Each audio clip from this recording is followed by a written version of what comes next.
আসসালামু আলাইকুম, আশা করতেছি সবাই ভালো আছেন। তো আমি একটি নতুন সিরিজ শুরু করতে যাচ্ছি আর কি, কমিটমেন্ট দিতে যাচ্ছি আপনাদের সাথে।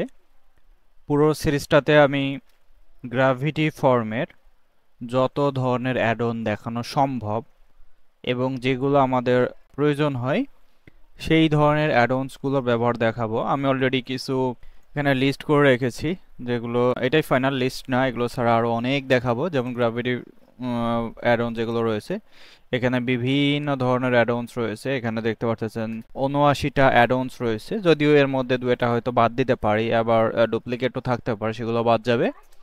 এগুলো ছাড়াও আমি যদি আরো দেখাই, এটা হচ্ছে গ্র্যাভিটি পার্কের কিছু অ্যাডঅনস এখানে রেখেছি। আরো অনেক অ্যাডঅনস আছে গ্র্যাভিটি পার্ক সহ, আর অনেক অনেক অ্যাডঅনস প্লাগইন আছে গ্র্যাভিটি ফর্মের। সো সেগুলো আমি ট্রাই করবো একটা একটা করে প্রোভাইড করার জন্য, এবং প্রতিটা পার্টে জাস্ট একটা অ্যাডঅনস দেখাবো। কতগুলো পার্ট হবে আমি জানি না, তবে এই যে সিরিজ আমি স্টার্ট করতে যাচ্ছি, এই সিরিজটা কমপ্লিট করার জন্য আপনাদের হেল্প আমার প্রয়োজন। আপনারা যদি হেল্প করেন সেক্ষেত্রে আমি কন্টিনিউ করতে পারবো হয়তো, আদারওয়াইজ হয়তো এটা বাদও হয়ে যেতে পারে, কারণ মোটিভেশনের একটা ব্যাপার থাকে। সো আপনারা যদি ভিডিওগুলো ঠিকমতো দেখেন এবং হচ্ছে কমেন্ট করে আমাকে ফিডব্যাক দেন। ফিডব্যাক বিভিন্ন রকমের হতে পারে, কেমন লাগছে বা কি কি ইমপ্রুভমেন্ট করা যায়, বা আরও কিছু আউট অফ দ্য বক্স প্রয়োজন কি না, সেগুলো আপনারা জানাতে পারেন।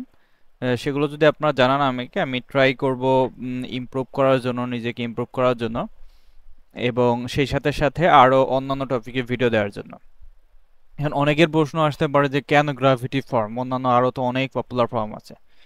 অ্যাকচুয়ালি গ্র্যাভিটি ফর্মের যতগুলো অ্যাডঅনস আছে এগুলো আনবিলিভেবল, অনেক কাজ করা যাবে। সো গ্র্যাভিটি ফর্ম সম্পর্কে যদি আপনারা ভালো মতো একটু স্টাডি করেন, তাহলে দেখতে পারবেন যে এটা ডেটাবেস ম্যানেজমেন্ট সহ ফ্রন্ট এন্ড ম্যানেজমেন্ট অনেক কিছু কন্ট্রোল করা যায়। সো এগুলো আমি ট্রাই করব প্রত্যেকটা ভিডিওতে শেয়ার করার জন্য, নিত্য নতুন অ্যাডভান্সের ব্যবহার। সেই সাথে সাথে কিছু কিছু ডেভেলপমেন্টের পার্টও থাকবে, যেখানে আমাদের রিকোয়ারমেন্টগুলো যদি ফিল আপ না হয়, নিত্য নতুন রিকোয়ারমেন্ট নিয়ে আসবো, সেগুলো যদি ফিল আপ না হয় সেক্ষেত্রে সেগুলোও ট্রাই করব কভার করার জন্য। এবং আমার প্ল্যান আছে ভবিষ্যতে আপনাদের জন্য থিম ডেভেলপমেন্ট এবং প্লাগইন ডেভেলপমেন্টের সিরিজ নিয়ে আসব। যদিও এটা সময় সাপেক্ষ ব্যাপার, কারণ আমার নিজের ক্লায়েন্টের কাজ করতে হয়, ক্লায়েন্টের কাজ করার পাশাপাশি এই ভিডিওগুলো আমি বিল্ড করব। সবাই আমার জন্য দোয়া করবেন এবং সাথে থাকবেন আশা করি। Thank you.